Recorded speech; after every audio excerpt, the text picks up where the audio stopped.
talak. Lihat ya, talak ada dua jenis. Ada berapa jenis? Satu, talak dua, talak tiga.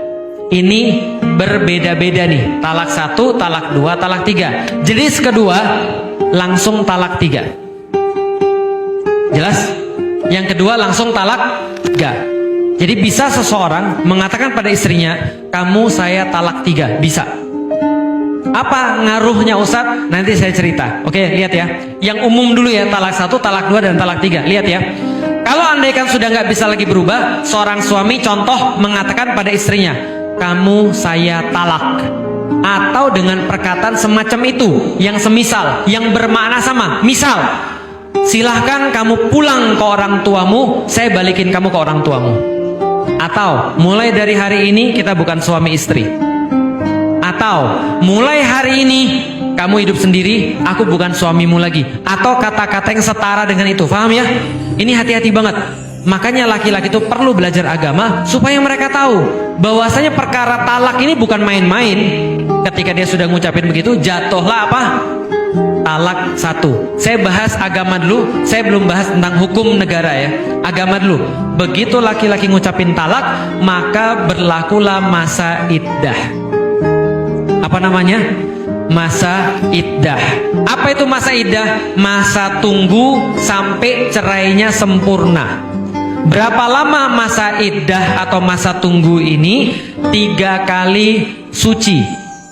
Gampangnya 3 kali suci. Ibu sekali suci, ibu 2 kali suci, ibu 3 kali suci. Maka selesai masa iddahnya. Jelas ya? Berarti pas ditalak lagi misalnya haid, sekali suci, 2 kali suci, 3 kali suci. Paham sampai di sini? Berapa kali suci masa iddah? Oke, perhatikan baik-baik laki-laki. Selama masa iddah, perempuan tidak boleh dikeluarkan dari rumah. Jadi itu seperti masih istri, walaupun sudah ditalak, dia tetap harus tinggal di rumah suaminya. Untuk apa? Kan ini kan pelajaran, pendidikan. Siapa tahu sadar nih pas masa talak, pas masa iddah, Maka selama 3 kali suci itu, seorang perempuan berada di tempat suaminya. Andaikan pas lagi masa iddah, sambil nunggu 3 kali suci, ternyata mereka baikan. Somehow mereka kemudian baikan. Atau suaminya bilang, kita rujuk yuk, kita balikan yuk. Atau kata-kata yang sama ya, kita jadi suami istri lagi yuk. Itu sudah masuk rujuk. Jelas? Jelas ya? Ada orang lagi sudah ditalak, selama masa iddah ada ajakan rujuk atau berhubungan badan misalnya, berarti itu sudah jadi rujuk. Rujuk berarti sudah jadi suami istri lagi. Itu talak pertama. Ribut lagi, terus bilang, kamu saya talak 2, kamu saya talak lagi, atau ucapan semacamnya. Masa iddah lagi. Oke.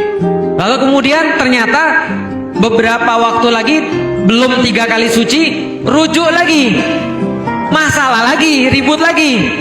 Suaminya bilang lagi, saya talak kamu lagi. Udah keberapa nih? Lihat baik-baik, 3 kali talak, nggak ada bisa balik lagi. Makanya hati-hati banget. Ini jatahnya cuma 3, dan ketiga ini nggak balik lagi. Saya 17 tahun saya menikah, nggak sekalipun saya bilang sama istri saya talak. Dalam keadaan yang paling sulit pun dalam hidup saya nggak pernah bilang bahwasanya sekalipun saya talak istri saya. Jelas sampai di sini? Artinya apa? Begitu sudah terjadi talak 3, ini nggak bisa balik lagi. Kecuali ada satu kasus yang bisa buat balik. Mau tahu kasusnya? Di dalam Al-Quran berkata Allah, kalau istrinya nikah lagi sama seorang laki-laki, lalu laki-lakinya nikah lagi dengan seorang perempuan, dua-duanya menikah, lalu mereka berdua cerai, setelah itu baru boleh nikah lagi. Dan nggak boleh disetting, nggak boleh disengaja. Susah kan? Makanya jangan main-main dalam agama.